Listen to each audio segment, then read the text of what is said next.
هنعمل بقى طريقة جميلة جدًا للقلقاس، تاكل مش هتخلّيك تشبع منه بصراحة من كتر جمالها. هنعملها بطريقة جميلة جدًا، تاكل أكن القلقاس زي الزبدة. نجيب طبعًا القلقاس معانا كده، بعد كده هنقطّعه التقطيعة الجميلة ديّة.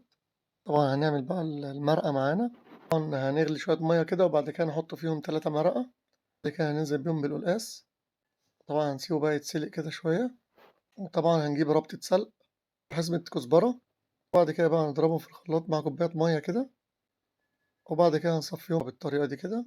بواقي الخضر ديّة هنحتاجها كمان شوية مش هنرميها، هننزل طبعًا بالسلق والكزبرة، شايفين ما شاء الله. هننزل طبعًا هنتبّله بكمون وفلفل أسمر، بقى هنعمل الطشة بتاعة القلقاس، هتخلّي طعمه جميل جدًا. هننزل معلقتين سمنة بلدي ومعلقة توم، وهننزل عليه كمان بالخضار اللي إحنا صفّيناه، نقلّبه كده كويس مع بعض، ننزل بيهم على القلقاس،